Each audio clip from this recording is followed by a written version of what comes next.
Can Francis Ngannou pull off the upset and actually beat Anthony Joshua? I mean, that's a pretty tall order. With the right game plan, he could win this fight. Let's craft a game plan that leverages Ngannou's incredible physical advantages, namely his strength, his power, and his athleticism. We will integrate Ngannou's physical advantages with key boxing fundamentals for defense and offense. And how will we accomplish this? Well, we're going to blend the styles of two boxers, Winky Wright and Triple G, Gennady Golovkin, creating a game plan for Francis Ngannou against Anthony Joshua that combines the styles of Winky Wright and Triple G, involves blending defensive mastery with aggressive power punching.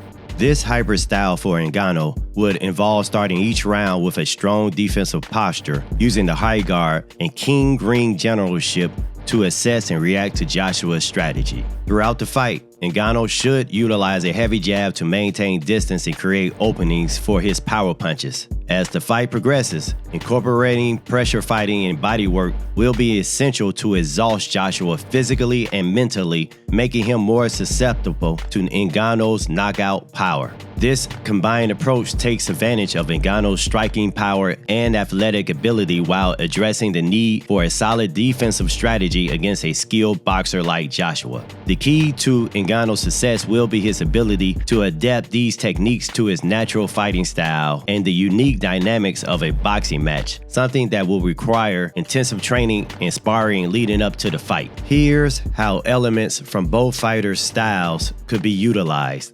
But first, let's look back on his fight against Tyson Fury. First, his lack of experience, understandably, was a huge factor in him losing the fight. Because of the first fight, I believe he'll have a better understanding on how to pace himself much better in his fight against Anthony Joshua. Second, he got noticeably fatigued as the fight moved on in the later rounds. One reason is because Tyson Fury constantly threw his weight onto Francis Ngannou. Francis Ngannou was strong enough to fight against this and push Tyson Fury off of him. He was able to successfully grapple with Tyson Fury, but it still took a fatiguing factor on the fight, especially in the later rounds. This is a tactic that Anthony Joshua will not be utilizing. You won't be seeing him throwing his weight onto Francis Ngannou. Now let's combine Winky Wright's defensive skills with Triple G's offensive aggression. First, utilizing Winky Wright's defensive skill, his high guard.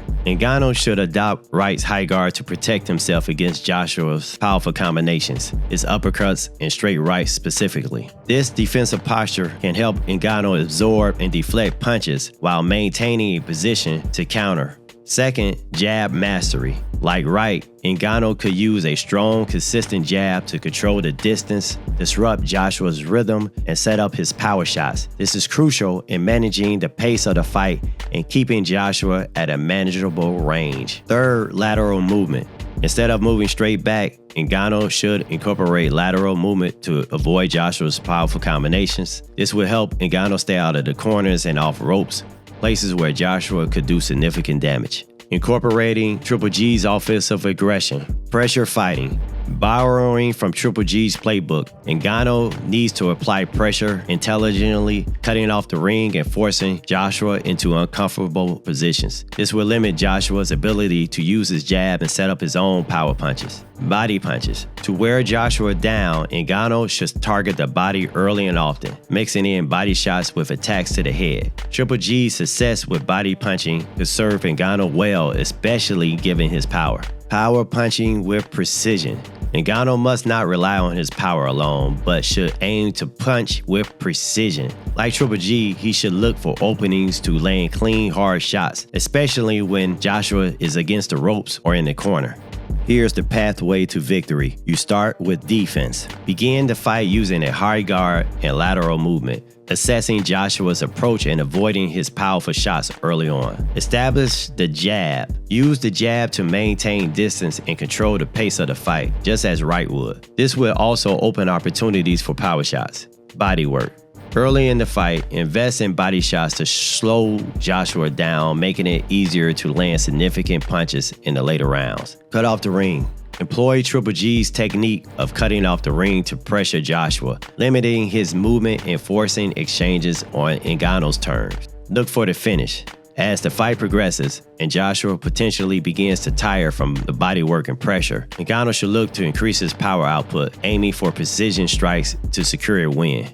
Basically, we're combining the best of both worlds in winky right and triple G. We're combining the defensive strategy of a winky right, which includes his high guard defense, his counterpunching, and his ring generalship, with the offensive strategy of a triple G, which includes his jab mastery, his pressure fighting, power punching, and bodywork. Ngannou cannot go wrong in combining these two boxing legends' style and their approach to fighting.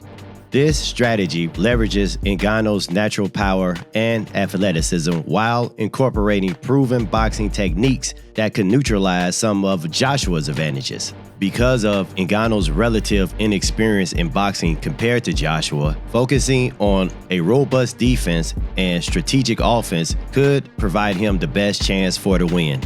So, what do you think? I would love to hear your thoughts in the comments. Please like and subscribe to the channel. It helps us out with the YouTube algorithm. Fight like you fight. Remember, Inoue said... Naoya Inoue, the monster. He has a variety of punches that he uses to devastate his opponents. Today, we're going to talk about his right hand, specifically how he managed to close the gap to land his devastating right hand.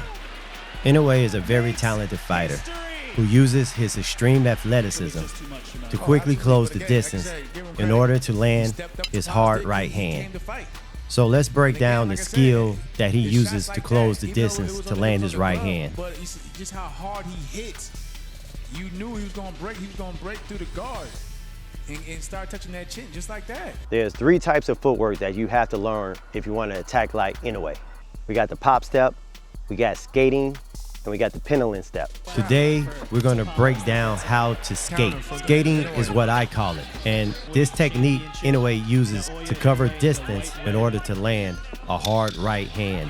When you skate, you're in your back foot position. Your weight is on your back foot. You're going to fling both your lead hand and your lead leg forward. This action would drive you forward. As soon as your lead leg lands, you fire your right hand. If you are a lefty, you would fire your left hand.